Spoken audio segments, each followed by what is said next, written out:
विपक्ष ने रवायत शुरू की है कि कांग्रेस के लोग वह सनातन को एक बीमारी बता रहे हैं।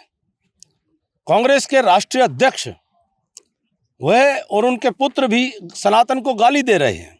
उनको लगता है सनातन को गाली दे करके वो अपने वोट बैंक को, जो अल्पसंख्यकवाद की नीति पर चल रहे हैं, जो तुष्टीकरण की नीति पर चल रहे हैं, कि कहीं ना कहीं वो उसको बचा करके रखना चाहते हैं। लेकिन कौन भूल सकता है कि विधायकों को कोटा दे दे करके वो नहरी विभाग में बेलदार लगाया करते थे।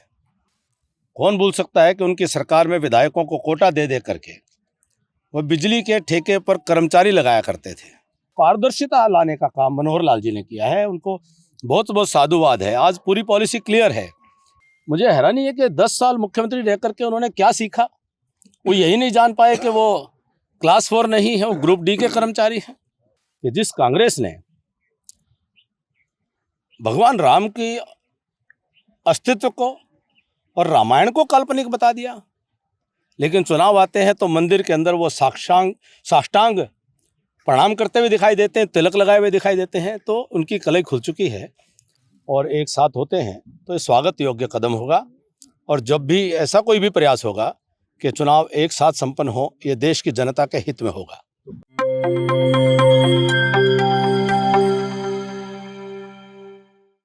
नमस्कार, मैं हूं शैली शर्मा और आप देख रहे हैं एनजेपी हरियाणा। हरियाणा के पूर्व मंत्री व वरिष्ठ भाजपा नेता कैप्टन अभिमन्यु भाजपा के रेवाड़ी जिला प्रधान प्रीतम सिंह चौहान की बेटी की शादी में आशीर्वाद देने पहुंचे तो वहां पर मौजूद पत्रकारों से भी उनका सामना हो गया। जब सवालों का सिलसिला चला तो कैप्टन ने एक के बाद एक कई सवालों के खुलकर जवाब दिए। इससे पहले उन्होंने पार्टी पदाधिकारियों के साथ अनौपचारिक गपशप भी की।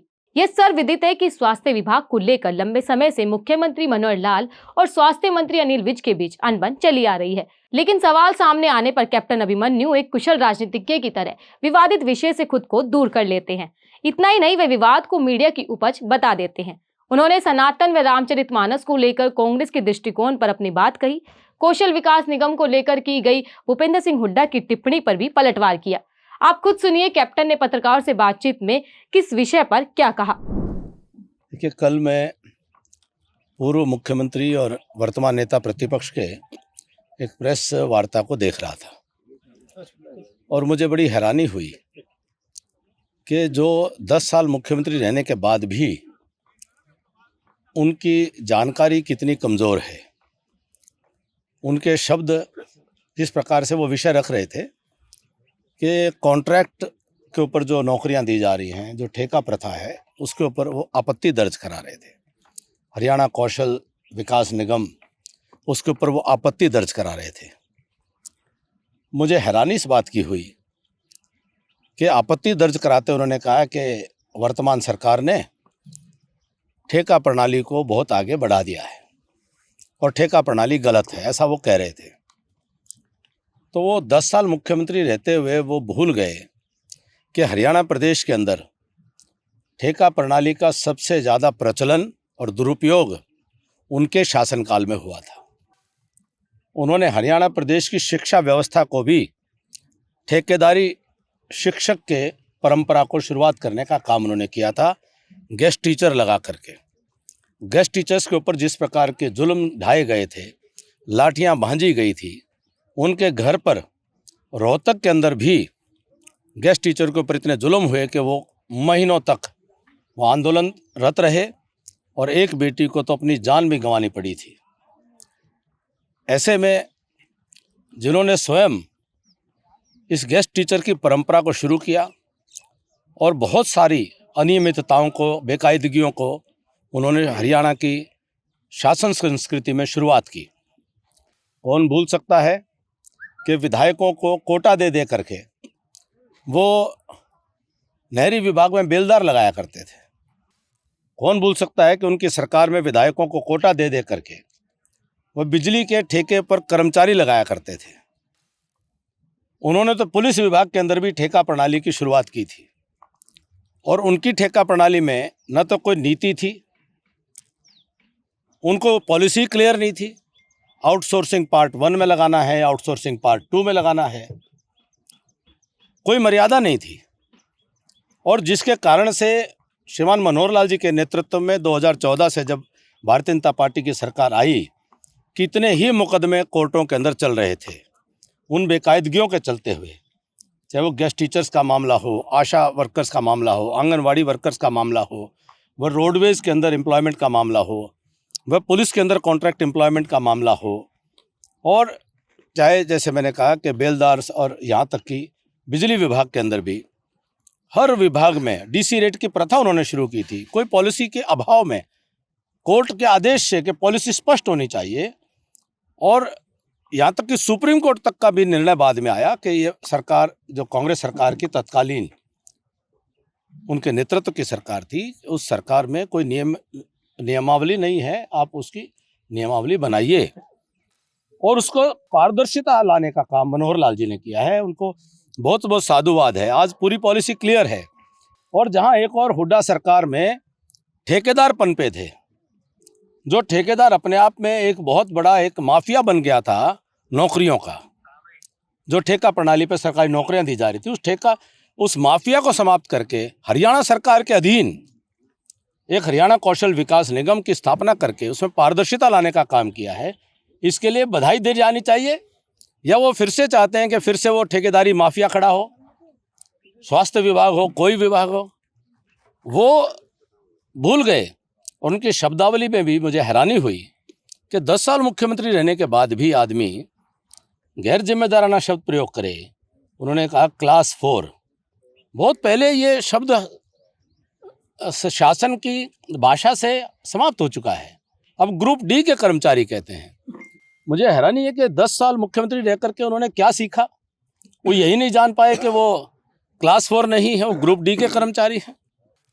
और अगर आज वो किसी चीज़ को गलत मानते हैं तो पहले अपनी सरकार के, उनकी सरकार के समय में जो उन्होंने बेकायदगियाँ की थी, अनियमितताएँ की थी, उसके लिए माफ़ी मांगे। रोजगार देखिए, जो आज देश में एक राजनीति में एक धारा चल पड़ी है कि भारत के लोकप्रिय प्रधानमंत्री श्रीमान नरेंद्र भाई मोदी जी, जो पूरी दुनिया में सर्वाधिक लोकप्रिय जननेता बने हैं, उनके नेतृत्व में जब देश आगे बढ़ रहा है तो विपक्ष को पच नहीं रहा है, और विपक्ष किसी भी तरीके से विरोध करने का चाहता है। वह मोदी जी की नीतियों का, कार्यक्रमों का, गरीब के हक में जो काम हो रहे हैं उसका विरोध नहीं कर सकता। देश आगे बढ़ रहा है, अर्थव्यवस्था मजबूत हो रही है, उसका विरोध नहीं कर पाता। अंतर्राष्ट्रीय स्तर पर देश मजबूत हो रहा है, उसका विरोध नहीं कर पाता। अब उनका विरोध वैचारिक और कोई नीति कार्यक्रमों का विरोध ना हो करके मोदी जी का विरोध बन चुका है। और मोदी जी का विरोध करते करते वो देश की संस्कृति का विरोध करने चल पड़े हैं। देश के सनातन को, जो सनातन संस्कृति को गाली देने की एक नई विपक्ष ने रवायत शुरू की है कि कांग्रेस के लोग वह सनातन को एक बीमारी बता रहे हैं। कांग्रेस के राष्ट्रीय अध्यक्ष वह और उनके पुत्र भी सनातन को गाली दे रहे हैं। उनके पार्टी के लोग सनातन को गाली दे रहे हैं। उनके पार्टी के समर्थक वो सनातन को गाली दे रहे हैं। उनको लगता है सनातन को गाली दे करके वो अपने वोट बैंक को, जो अल्पसंख्यकवाद की नीति पर चल रहे हैं, जो तुष्टीकरण की नीति पर चल रहे हैं, कि कहीं ना कहीं वो उसको बचा करके रखना चाहते हैं। लेकिन मैं समझता हूं कि इस देश का अल्पसंख्यक भी इस बात को समझेगा कि इस प्रकार से किसी संस्कृति को गाली देना, न तो केवल जिसकी संस्कृति को गाली दी जाएगी वो स्वीकार करेंगे, और न अल्पसंख्यक बंधुओं को भी ये अच्छा लगने वाला है कि जिस कांग्रेस ने भगवान राम की अस्तित्व को और रामायण को काल्पनिक बता दिया, लेकिन चुनाव आते हैं तो मंदिर के अंदर वो साष्टांग प्रणाम करते हुए दिखाई देते हैं, तिलक लगाए हुए दिखाई देते हैं, तो उनकी कलई खुल चुकी है। तो जो कांग्रेस या तथाकथित घमंडिया अलायंस, वह मोदी जी का विरोध करने का उनको अधिकार है, लेकिन मोदी जी का विरोध करते करते देश और देश की संस्कृति का अपमान करेंगे तो राजस्थान, मध्य प्रदेश और छत्तीसगढ़ की जनता ने जो सबक सिखाया है, आने वाले समय में हिंदुस्तान की जनता ये सबक सिखाने का काम उनको करेगी। साहब, हरियाणा में जो स्थिति इस समय बनी हुई है, मनोहर लाल और अनिल विज के बीच, अनुशासित पार्टी माना जाता है, अनुशासित संगठन मानी जाती है, माना जाता है। क्या वजह है? 1-1.5 महीना हो गया, स्वास्थ्य विभाग की फाइलें नहीं निकल रही। आपकी टिप्पणी चाहेंगे इस पर, किस स्तर पर फॉल्ट है? मुझे लगता है कोरी कल्पनाएं हैं, ऐसा कुछ नहीं है। कोरी कल्पना है, मुझे ऐसा लगता है। तो कोई खंडन भी सामने नहीं आ रहा। मुझे लगता है मैंने अपना ना मुख्यमंत्री के स्तर पर, ना स्वास्थ्य मंत्री के स्तर पर। वो तो उन्हीं से वही बता सकते हैं। मुझे लगता है कोरी कल्पना है। संगठन में बड़ी जिम्मेदारी संभाल रहे हैं। 3 राज्यों के परिणाम आने के बाद भाजपा बड़ी उत्साहित है। हरियाणा के चुनावों को लेकर चर्चा भी चल रही है कि लोकसभा के साथ विधानसभा चुनाव होंगे, तो क्या कुछ ऐसी कुछ चर्चा है? इस प्रकार की कोई चर्चा अभी तक मीडिया में ही देखने पढ़ने और सुनने को मिली है। वन नेशन वन इलेक्शन के पक्षधर हैं और जब जब चुनाव हों आने वाले समय में भारत के पूर्व राष्ट्रपति श्रीमान रामनाथ कोविंद जी की अध्यक्षता में एक समिति काम कर रही है और उसकी सिफारिशों के अनुरूप सरकार और संसद कोई निर्णय लेगी और एक साथ होते हैं तो ये स्वागत योग्य कदम होगा। और जब भी ऐसा कोई भी प्रयास होगा कि चुनाव एक साथ संपन्न हो, ये देश की जनता के हित में होगा। तो फरवरी मार्च तक उम्मीद करें हरियाणा की भी? मैं नहीं कह सकता हूँ, मैं उतनी बात करता हूँ जो मेरे